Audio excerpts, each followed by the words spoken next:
all of their different creatures and people in their myths, they use those to define what they saw in the sky. That looks like Taurus the bull. That looks like Orion the hunter. Scorpius. There's another one next to Scorpius, the Sagittarius in the summer sky. He was a Greek mythical creature that had the upper body of a man and the lower body of a horse. To find Sagittarius, look up to the south and look for a teapot in the sky. If you look at the other side of the pot and the handle, that's his shoulder and back.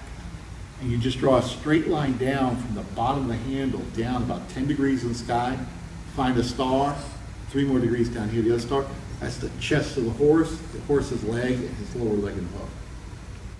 And so they see this teapot and these 2 more stars, and well, that looks like Sagittarius, the archer. They need a name for it, so they think back to their mythology. Now, they never saw Sagittarius because it was mythical.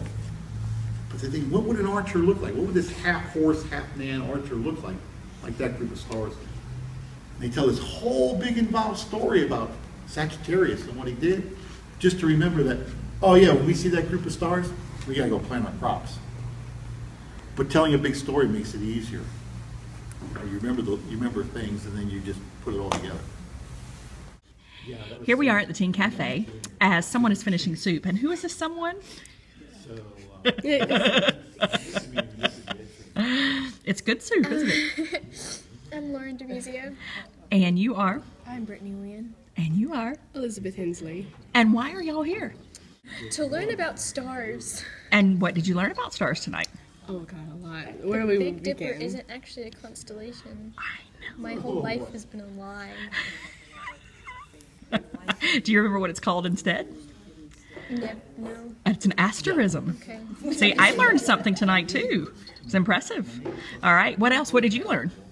I've just never really looked and noticed a lot of the constellations and the positions of the stars and stuff. So now I'm going to observe more than I usually do.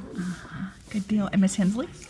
I think it was really interesting to learn about the history of the constellations and where we get, this is a bear, this is Orion, and then the stories that came from them, and the fact that people created these stories to remember, okay, this constellation, when we see this constellation, we're going to plant our crops, we're going to harvest our crops. I'll get you the border. That was really cool. There was a reason, a method to the madness, yes.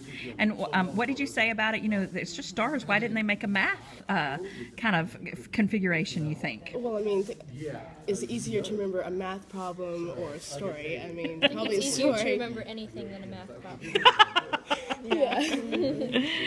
Okay, so, and you're eating soup. So was supper part of the Teen Cafe? Yes, it always you is. get fed when you It's come, free. so. It's free. Come for free food, if nothing else. And have you been to Teen Cafes before? Yes, for about 3 years, all of us. Okay, well then tell me some of the other things that you've experienced. Well, everything from astronomy like today, CSI, medicine, you name it, we've probably talked about it. Have you eaten bugs? Not on purpose, but that wasn't part of the cafe. And it looks like you're having one next month as well in January. Do you know what's coming? Ooh, Is it the Da Vinci machine? yeah, the Da Vinci machine. I don't know what the Da Vinci It's something to do with the hospital. That's where it's going to be at. And so do you feel like it's a good program, the Teen Cafe? Yes. I just wish more people would come. So it's pretty... About getting the word out and everything. Okay, so let's do that. All right. So here I am on Friday night at the Whiteville Museum, and I am speaking to... Kayla Coe. Autumn Thunny. And what grade are y'all in? I'm a senior. And you are? I'm in 7th. You're in 7th grade. And what schools do y'all attend? Well, I attend the early college from CCCA. I'm in Evergreen Elementary. All right, wonderful. Well, then today you've attended this Teen Cafe about the Winter Solstice. Tell me one thing that you've learned that maybe you didn't know before. I've learned a lot about the Greek mythology from the stars. Okay, so actually some of how the stories connect with what we're seeing in the sky. And what about you? I was given a new theory. Not necessarily new, but just new to me, that the universe is constantly expanding, and that just That's pretty cool, huh? That it's constantly in movement, right? And so how many times have y'all been to a teen cafe? Well, I've been volunteering here for years, so I've lost count. This is my first one. That's your first time. Have you enjoyed it so far? Good. And when you went outside, what were some of the planets you saw? Or what were some of the celestial sights that you saw? Well, I saw Mars, and it was blinking. And it was... And what did you see? I saw Mars, too. You saw Mars as well. And we learned that, I was listening with y'all, and what did we learn about it being kind of red looking? Do you remember what he was saying about why it looked red? Didn't he say something about, like, all the copper? Yeah, all the iron that was on the planet, and that used to have water, and so it rusted. It's a rusty planet.